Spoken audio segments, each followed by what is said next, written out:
No todos los secretos están enterrados. Algunos caminan entre nosotros, en alfombras rojas, en palacios, en portadas que nadie cuestiona. Riqueza, poder, fama absoluta. Pero detrás de ciertas caras que el mundo admira, hay historias que nunca debieron salir a la luz.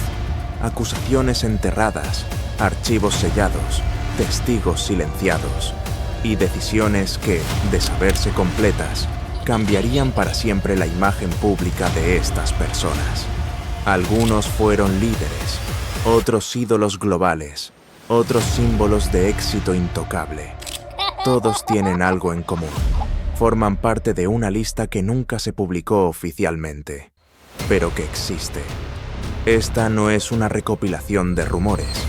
Es una reconstrucción de hechos, conexiones y silencios demasiado convenientes para ser casuales. Hoy entramos en la lista negra. 10 famosos, 10 historias reales, 10 secretos tan oscuros que la mayoría prefiere fingir que nunca ocurrieron. Empezamos.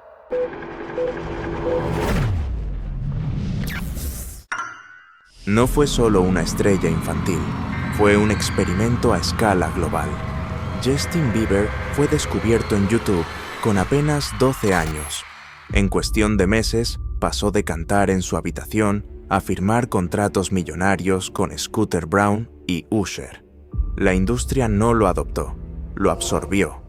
Con 15 años ya encabezaba giras mundiales, entrevistas diarias y una exposición mediática constante. No hubo transición, no hubo adolescencia, solo rendimiento. Durante una entrevista televisiva, dijo algo que entonces sonó trivial. It was hard for me being that young and being in the industry and not knowing where to turn and everyone, telling me they love me and, just turn their back on you in a second.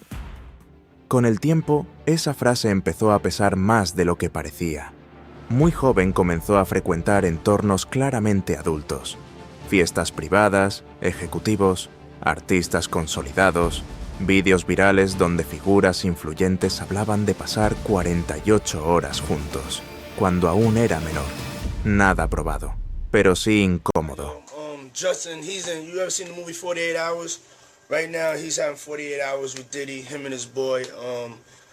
They're having the times of their lives, where we hanging out and what we doing. We can't really disclose, but it's definitely a 15-year-old's dream. Entre 2012 y 2014, su comportamiento cambió radicalmente. Arrestos, aislamiento, consumo de sustancias que él mismo reconocería años después. En su documental, Seasons, confesó sentirse vacío, manipulado por el ritmo y perdido dentro de su propio personaje. En canciones como Lonely o Yummy, Justin describe a un niño solo rodeado de adultos, convertido en producto antes de entender el precio. No es teoría, es su propia letra.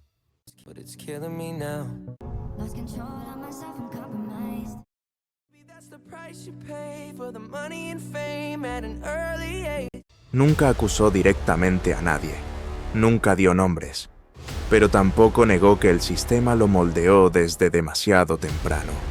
Hoy su lenguaje corporal es distinto, más reservado, más vigilante. Y la pregunta ya no es ¿qué hizo Justin? La pregunta es ¿qué hicieron con él? Wow! I feel violent right now. Thank you so much. Look at him. What a beautiful face. All right. I got Believe. Get that off there. Hey! I will squeeze your face. No. See, my parents never gave me the sex talk. Okay. So why don't you give me the sex talk? I feel uncomfortable right now. Oh. Why do you want to know the sex talk from a 15-year-old boy? That's pretty weird. Porque si esto ocurrió ante millones de cámaras, ¿qué estaba pasando en lugares donde no había ninguna? Y Justin no fue el único. No era actor, no era la estrella, era quien decidía quién brillaba. Thank you to Nickelodeon. Thank you to Dan Schneider. Dan, we love you. Thank you so much, dude. Durante más de 2 décadas, Dan Schneider fue uno de los productores más poderosos de la televisión infantil en Estados Unidos. Series como Drake y Josh, iCarly o Victorious marcaron a una generación entera. Millones de niños crecieron con su humor sin cuestionarlo. Pero con el tiempo, al revisar esas escenas, algo empezó a incomodar. Planos insistentes de pies, bromas con doble sentido, situaciones extrañas normalizadas como comedia. No era un detalle aislado, era un patrón que se repetía serie tras serie. En su posición de productor ejecutivo, tenía control total sobre guiones, casting y dirección creativa. Trabajaba directamente con menores, sin demasiada supervisión externa. Y eso importa cuando el poder se concentra tanto tiempo en una sola persona. Años después, la actriz Janet McCarthy publicó su libro relatando humillaciones, presión psicológica y un productor al que llama el creador. Nunca dio un nombre, pero el contexto dejó pocas dudas. It certainly is. Bad parts. I mean, there's a lot of it happens. I worked with an incredibly emotionally producer. Even talking about it now, my face gets hot thinking of it, just because, he'd say things like, you guys would work at Yogurtland if you didn't work for me, and he would just scream. How old were you? I was when I started the show, I was 13. En 2018, Nickelodeon rompió relaciones con Schneider. Oficialmente fueron diferencias creativas, pero algunas teorías apuntan que, extraoficialmente, volaron millones de dólares para cerrar el capítulo sin escándalo público.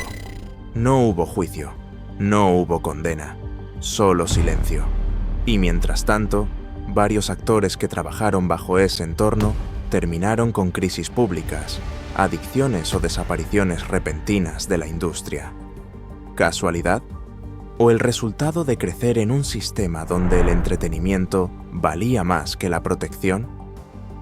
Lo inquietante no es una escena concreta, es la normalización, porque si algo así pudo sostenerse durante 20 años en televisión abierta, ¿qué ocurría en espacios donde el control era aún mayor y la exposición mucho menor?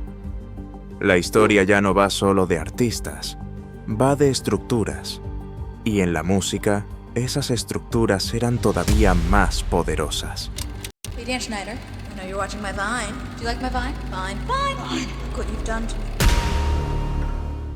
Durante años fue la definición del éxito. Fiestas imposibles, mansiones, artistas, premios, influencia. Sean Combs, conocido como P. Diddy, construyó uno de los imperios más influyentes del hip hop. Productor, empresario, creador de estrellas. Durante décadas, su figura representó éxito, lujo y poder. Pero en la industria musical, el poder rara vez es solo artístico. Durante años circularon rumores sobre sus fiestas privadas, eventos exclusivos donde la norma era dejar los móviles en la entrada, donde asistían celebridades, políticos, ejecutivos, donde lo que pasaba dentro no salía fuera. When he comes to a P. Diddy party, this is what happens to the white man. It's so unfortunate. You gotta pull back though, so they can see. That's crazy. Matt, move out the way. You're still alive. Look at that. Look. Look at the drink on his head. And that's James from Simeon Mobile Disco. He is an actual DJ. They're supposed to pass out, but when they come to one of my parties, this is what happens to him. He said, I put him to sleep. You put the drink on his head. Yeah, there it is. Al principio eran teorías, comentarios sueltos en entrevistas antiguas, artistas hablando en tono incómodo sobre cosas raras en la industria. Luego empezaron las demandas. En 2023 y 2024, varias acusaciones civiles describieron un patrón de abuso, coerción y grabaciones privadas usadas como método de control.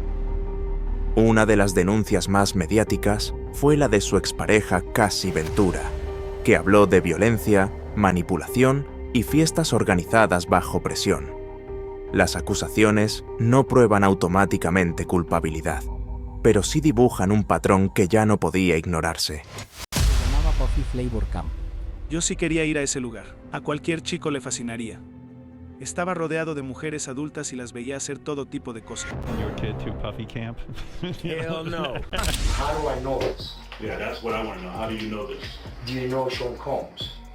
Puff Daddy? Yeah. P. Diddy, whatever you call himself these days. Yeah, go ahead. Yeah, he's part of what's called the Boule.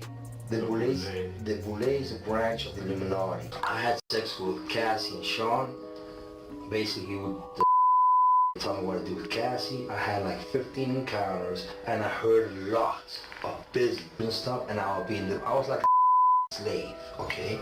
For them, that's what I was. That's all right? They Who? Both. Diddy and Ross and Khaled. They all... Yeah, the hip-hop agenda is an agenda to move drugs all over the United States. They move, you need to involve the DEA. They move all the all the dope on private shit. Diddy for 6 years trained me to have to be perfect. Working for Diddy? Absolutely. I love Diddy. You know, he's a good friend of mine. He's a good guy. Is he a good guy? I don't want to answer that question. Oh, wow. I think he's a good guy. I'm going to stick up for him. Lo inquietante es el contexto. Décadas de poder.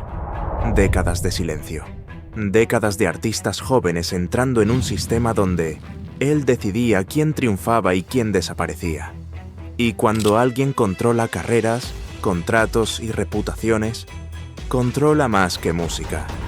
En 2024, registros federales y redadas en propiedades vinculadas a su entorno elevaron el caso a otro nivel mediático. El nombre que durante años fue símbolo de éxito pasó a asociarse con algo mucho más oscuro. Aquí la historia deja de ser un rumor de backstage. Empieza a aparecer un patrón de poder protegido por influencia, dinero y contactos. Y eso nos acerca a algo más grande, porque si en la televisión infantil había silencios y en la música había control, ¿qué ocurre cuando ese control conecta con la élite política y financiera? Ahí es donde la red empieza a hacerse visible. Y el siguiente nombre no es un artista, es un intermediario. Algunas carreras no explotan, se fracturan en directo. Ezra Miller era uno de los rostros más prometedores de Hollywood. Protagonista de grandes franquicias, imagen de modernidad, contratos millonarios y una película de superhéroes construida prácticamente sobre sus hombros. Pero mientras el estudio invertía cientos de millones en su figura, fuera de cámara empezaban a aparecer titulares inquietantes.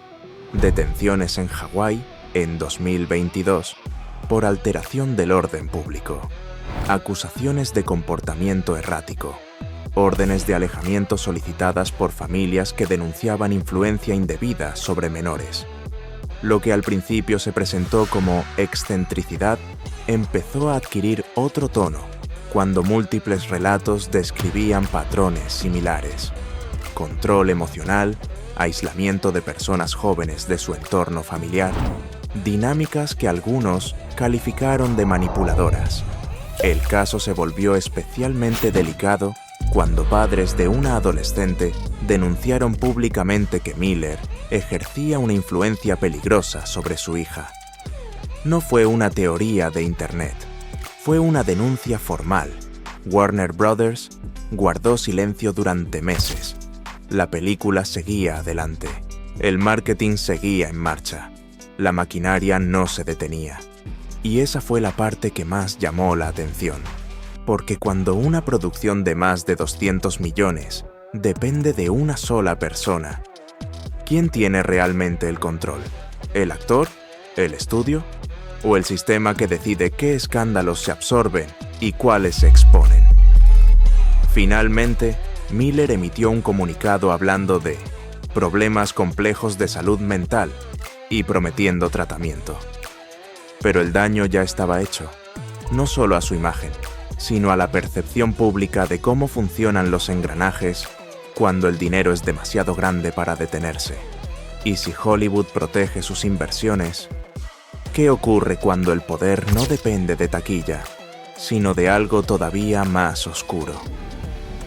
Ahí es donde la siguiente historia se vuelve aún más difícil de ignorar. Durante años, su voz fue intocable. R. Kelly no era solo un cantante de R&B, era un creador de himnos. I Believe I Can Fly sonaba en graduaciones, eventos deportivos, ceremonias. Su imagen pública era la del artista espiritual, el mentor, el referente. Pero detrás del escenario, las acusaciones comenzaron mucho antes de que el mundo quisiera escucharlas. En 1994, con 27 años, se casó en secreto con Aaliyah, que tenía 15. El matrimonio fue anulado poco después. Durante años, ese episodio quedó enterrado como un error juvenil. En 2002 apareció un video explícito que supuestamente lo involucraba con una menor. Fue acusado, juzgado, y en 2008 resultó absuelto. Muchos pensaron que ahí terminaba todo. Pero no terminó. Durante décadas circularon rumores sobre un círculo cerrado de jóvenes mujeres que vivían bajo reglas estrictas, con teléfonos confiscados y contacto limitado con sus familias. En 2017, un reportaje de BuzzFeed habló por primera vez de un supuesto culto. Y en 2019, el documental Surviving R. Kelly lo cambió todo. Testimonios detallados, patrones repetidos, familias describiendo manipulación psicológica, aislamiento, control. La presión pública creció, las investigaciones federales se activaron y en 2021 fue condenado por tráfico sexual y crimen organizado. En 2022 recibió una sentencia de 30 años de prisión. No fue un escándalo repentino, fue un patrón sostenido durante casi 30 años. Did you ever fear for your life? Yes. You thought he might kill you? Yeah. Your kids? No. But me, definitely. Do you like teenage girls?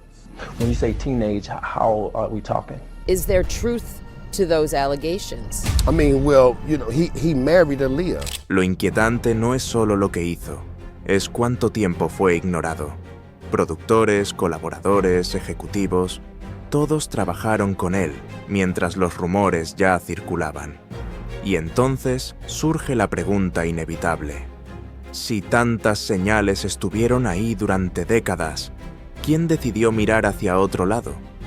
Porque cuando alguien opera así tanto tiempo, raramente lo hace solo. I didn't do this stuff.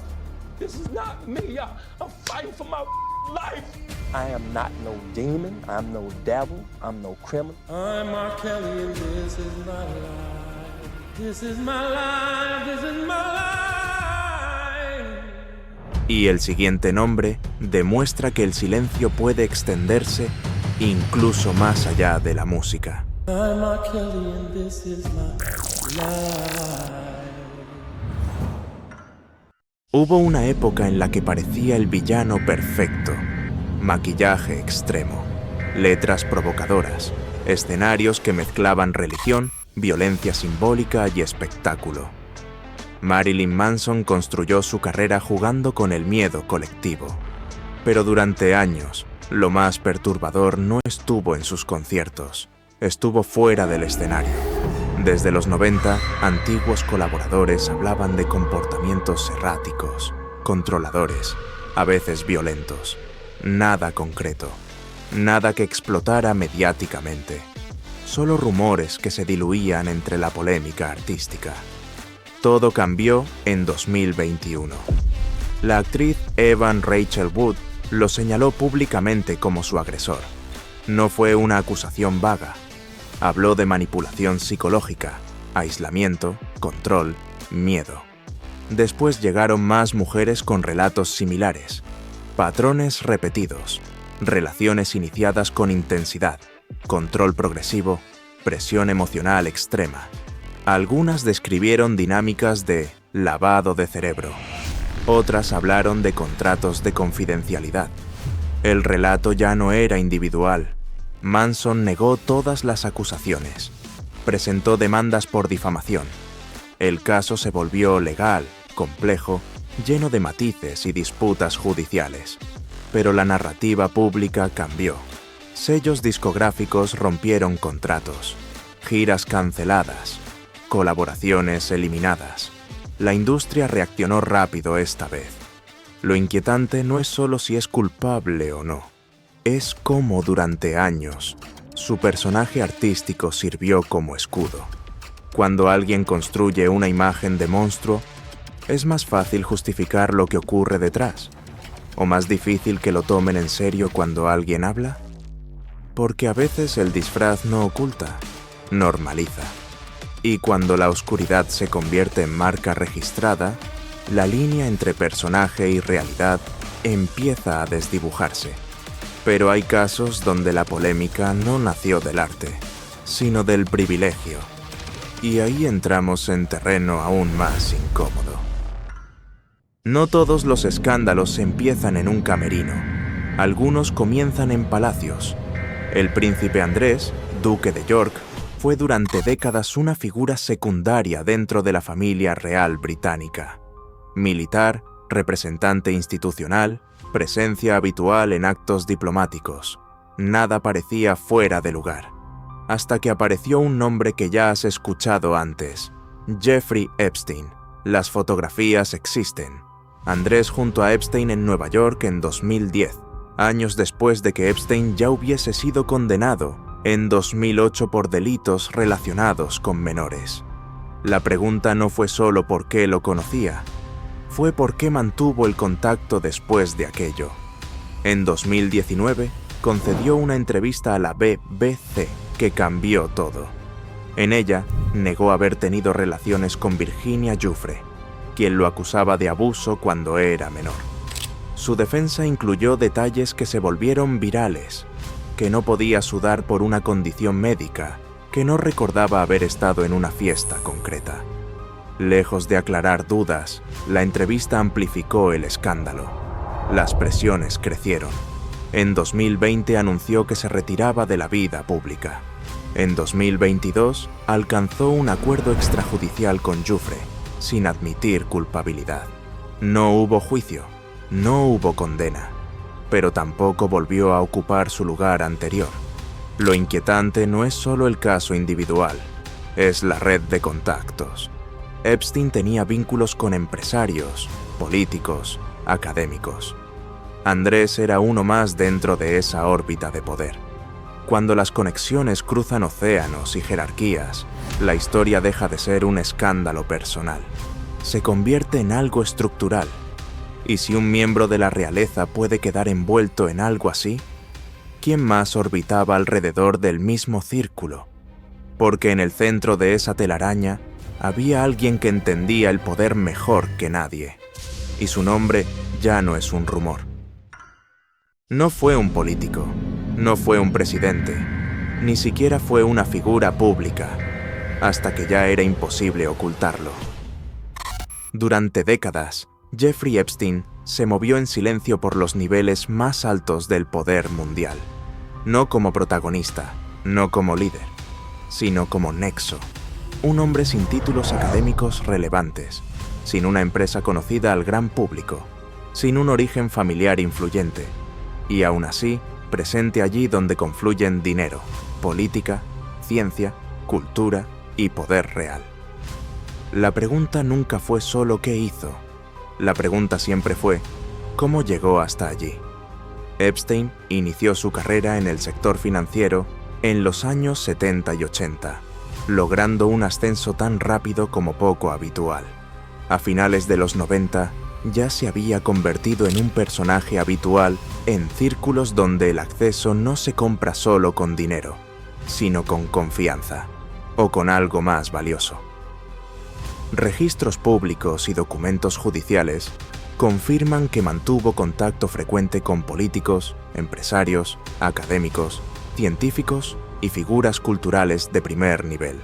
No implica delito, no implica culpabilidad, pero sí plantea una anomalía, porque Epstein no era simplemente un anfitrión, era un conector. Su nombre aparece vinculado a mansiones, jets privados, fundaciones, eventos exclusivos y, más adelante, a una isla que acabaría convirtiéndose en uno de los símbolos más oscuros del siglo XXI. En 2008 fue condenado en Florida por delitos relacionados con menores. El acuerdo judicial que obtuvo fue extraordinariamente indulgente. Cumplió apenas 13 meses con salidas diarias autorizadas. Después volvió a organizar reuniones privadas en su mansión de Manhattan y en su isla, en las Islas Vírgenes.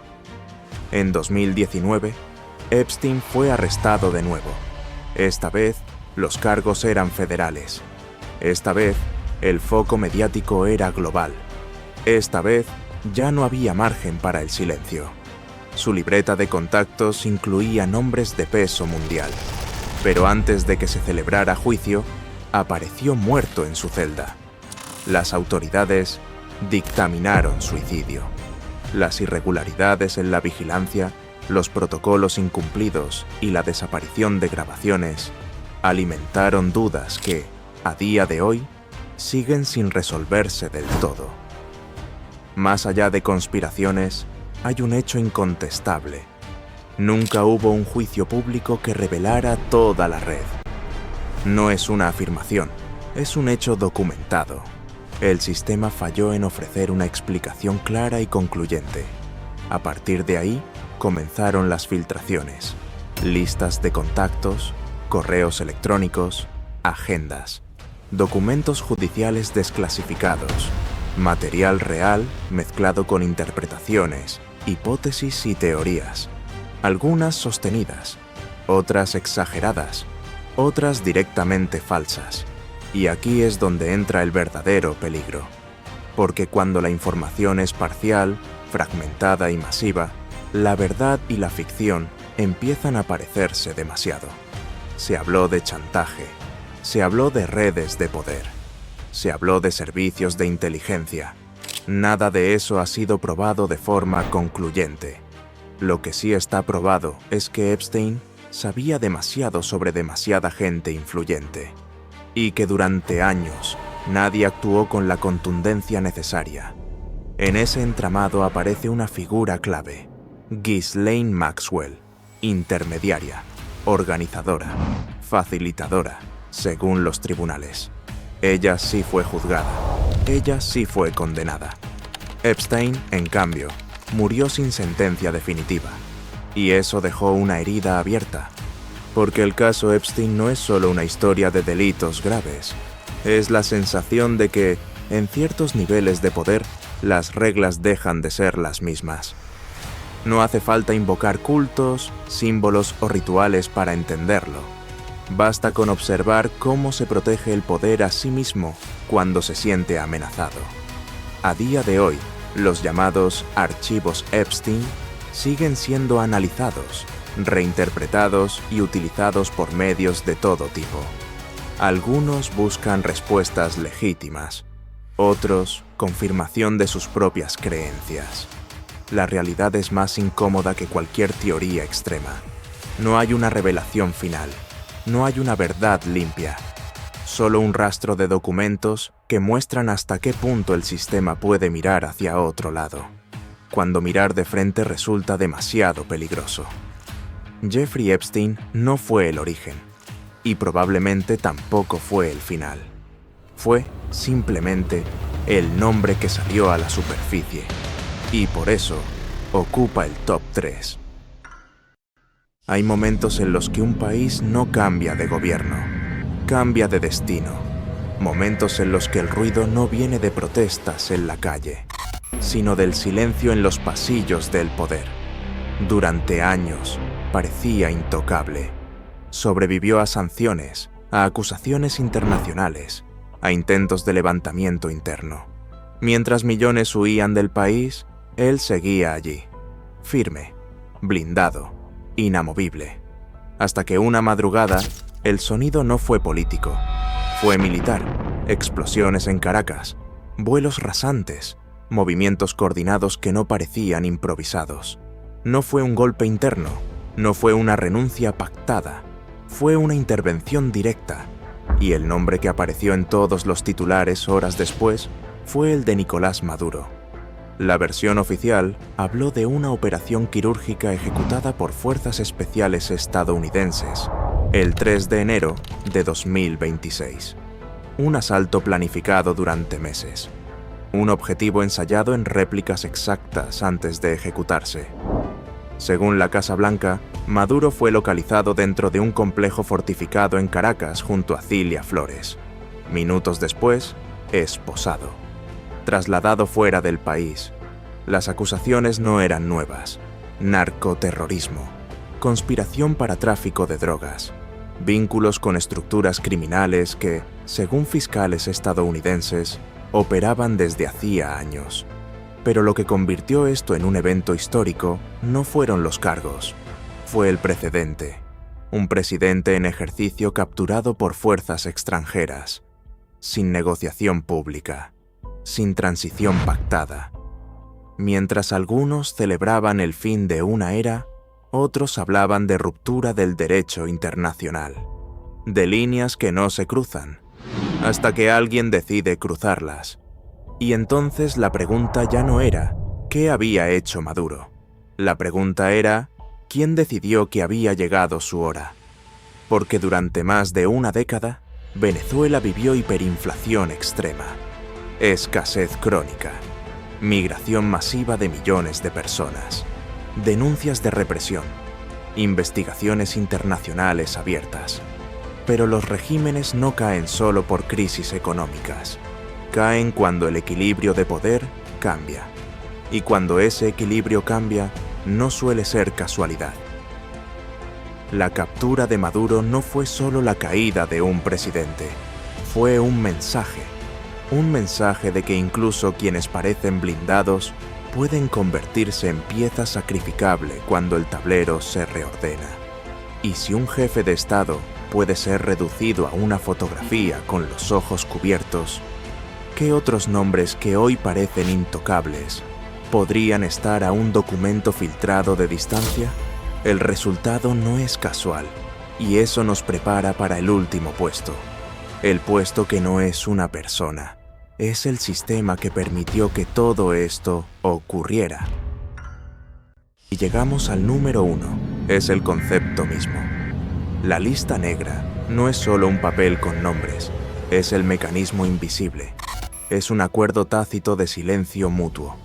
Todos saben, todos callan, porque si cae uno, caen todos. Lo que hemos visto hoy son solo las grietas en el muro. Cuando analizas cada historia por separado, parecen casos distintos. Un financiero con conexiones imposibles. Un presidente acusado internacionalmente. Artistas protegidos durante años. Productores intocables. Pero cuando te alejas, ves la forma completa. Epstein no operó solo porque fuera brillante. Operó porque tenía acceso. Maduro no se sostuvo solo por carisma. Se sostuvo porque tenía estructura. En cada caso, aparece el mismo elemento invisible. Protección. Silencio. Intereses compartidos. La lista negra no es quien está acusado. Es quien no cae. Es quien sigue invitado a las cenas. Quien sigue firmando contratos. Quien sigue apareciendo en portadas. Porque el verdadero poder no es cometer un error. Es sobrevivir a él. A lo largo de este video hemos visto nombres. Pero lo inquietante no son los nombres. Es el sistema que decide cuándo algo se convierte en escándalo y cuándo simplemente desaparece. La lista negra no siempre te expulsa. A veces te protege. Y esa es la parte más difícil de aceptar. Porque si las conexiones importan más que la verdad, entonces la pregunta no es quién está dentro. La pregunta es, ¿quién escribe la lista? ¿Y quién decide que tú nunca la veas? A lo largo de este vídeo hemos visto nombres. La verdad es incómoda, pero necesaria. Si estas historias te han hecho cuestionar lo que ves en las noticias, entonces el objetivo está cumplido. Suscríbete si quieres seguir explorando aquello que casi nadie se atreve a contar. Mantente atento, mantente crítico. Porque si algo nos ha enseñado este año, es que las listas existen y no siempre sabemos cuándo estamos dentro de una. Nos vemos en el próximo Top 10.